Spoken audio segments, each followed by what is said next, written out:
नमस्कार, मेरा नाम है मोहित खन्ना। आपका स्वागत है। 13 मई 2020 को एमएसएमई की डेफिनेशन को चेंज कर दिया गया है और ये भी आत्मनिर्भर भारत अभियान का ही हिस्सा है, पार्ट है। लेकिन सवाल ये आता है कि एमएसएमई की डेफिनेशन को चेंज क्यों किया गया है? एमएसएमई क्या है? एमएसएमई के बेनिफिट क्या है? एमएसएमई की पुरानी डेफिनेशन और नई डेफिनेशन में क्या फ़र्क है? और चौथा, क्यों किया गया है? इसी सवालों का जवाब हम इस वीडियो में देखेंगे और जानेंगे इसके बारे में। वीडियो को शुरू से आखिर तक ज़रूर देखिएगा ताकि आप पूरी जानकारी पा सकें। चलिए वीडियो को शुरू करते हैं। आप कोई भी बिजनेस शुरू करने जा रहे हैं, चाहे वो मैन्युफैक्चरिंग सेक्टर में हो या फिर सर्विस सेक्टर में हो, वो एमएसएमई में ही आता है। तो पहले हम जानते हैं कौन से बिजनेसेस एमएसएमई में आते हैं, मैन्युफैक्चरिंग में आते हैं। मैन्युफैक्चरिंग में process food, electronics, fruits, vegetables, furniture, textile and other material, ये सारी चीज़ें हैं जो एमएसएमई मैन्युफैक्चरिंग में आती हैं।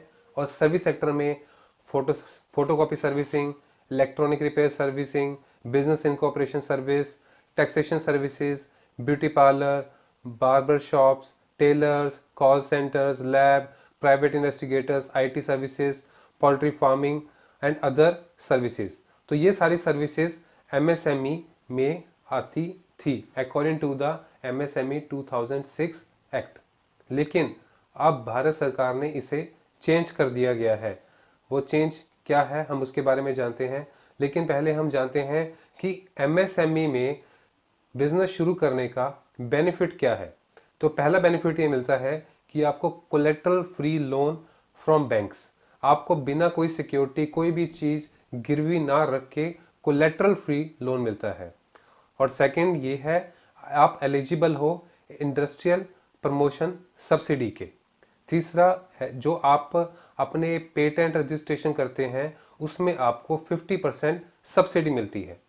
चौथा, अगर कुछ बैंक, अगर आप ओवरड्राफ्ट फैसिलिटी बैंक से लेते हैं उसमें आपको 1% रेट ऑफ इंटरेस्ट का एग्जम्पशन मिलता है।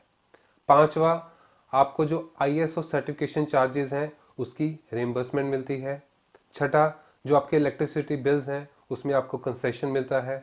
सातवां, जो आपको मार्केट असिस्टेंस मिलती है गवर्नमेंट की तरफ से अगर आप कोई एक्सपोर्ट प्रमोशन के लिए जा रहे हैं। और आठवां, technology quality upgradation support to MSME. तो ये सारी जो चीज़ें हैं एमएसएमई में बेनिफिशियल हैं और इसके बेनिफिट मिलते हैं।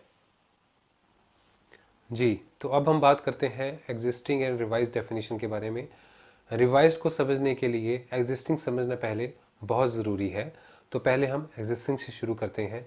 एग्जिस्टिंग में अगर आप मैन्युफैक्चरिंग एंटरप्राइजेज में जाते हैं और investment on plant and machinery में करते हैं तो 25 लाख से अगर कम होती है तो माइक्रो में आएगा, 5 करोड़ से कम होता है तो स्मॉल में आएगा और 10 करोड़ से कम होता है तो मीडियम में आएगा।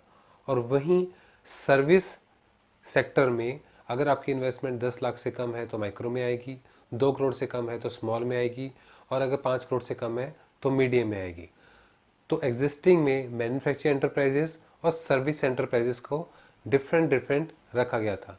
लेकिन रिवाइज्ड में सरकार ने बहुत ही अच्छा कदम उठाया जो कि उन्होंने इसको आपस में मर्ज कर दिया और मैन्युफैक्चरिंग और सर्विसेज की डेफिनेशन को एक ही कर दिया ताकि सरल तरीके से समझ आ सके। अब इसमें बात करते हैं इन्वेस्टमेंट एंड एनुअल टर्नओवर में रिवाइज गाइडलाइंस में। इन्वेस्टमेंट अगर आपकी 1 करोड़ तक है या फिर आपकी टर्नओवर 5 करोड़ तक है तो आप माइक्रो में आएंगे। अब ये टर्नओवर क्या है, एनुअल टर्नओवर क्या चीज़ है? अगर आपकी सेल, जितनी आपकी सेल पूरे साल में हो रही है उसे हम टर्नओवर बोलते हैं। तो अगर आपकी इन्वेस्टमेंट 10 करोड़ तक है और टर्नओवर आपकी 50 करोड़ तक है तो आप स्मॉल में आएंगे। और अगर आपकी इन्वेस्टमेंट 20 करोड़ तक है और टर्नओवर आपकी 100 करोड़ तक है तो आप मीडियम में आएंगे। तो इस चार्ट के माध्यम से जो कि भारत सरकार ने लॉन्च किया गया है उस माध्यम से हम जान पाए हैं एग्जिस्टिंग एंड रिवाइज्ड डेफिनेशन के बारे में। अब सवाल ये आता है कि जो न्यू डेफिनेशन है उसकी क्या ज़रूरत है और क्यों डेफिनेशन नई लेके आए। तो इससे हम जान पाए, जो पुरानी एग्जाम्पल है उससे हम जान पाए कि जो इन्वेस्टमेंट पहले थी वो कम थी और अब इन्वेस्टमेंट की जो स्लैब है वो इंक्रीज कर दी। कम इन्वेस्टमेंट की स्लैब होने के कारण जो हमारे उद्योगपति हैं, जो हमारे बिजनेसेस हैं, उनको ये लगता था कि अगर हम अपनी इन्वेस्टमेंट ज़्यादा कर देंगे तो हम जो एमएसएमई के बेनिफिट्स हैं, जो हमने 8 पॉइंट्स की बात की, उसका वह फ़ायदा नहीं उठा पाएंगे और इसके कारण वो अपनी ग्रोथ को मार रहे थे। लेकिन अब एमएसएमई में सरकार ने नई डेफिनेशन बना दी, उनकी इन्वेस्टमेंट को भी इंक्रीज़ कर दिया और अब इसका वो बेनिफिट भी उठा पाएंगे और साथ साथ लोगों की बहुत पुरानी डिमांड थी जो कि सरकार ने पूरी की।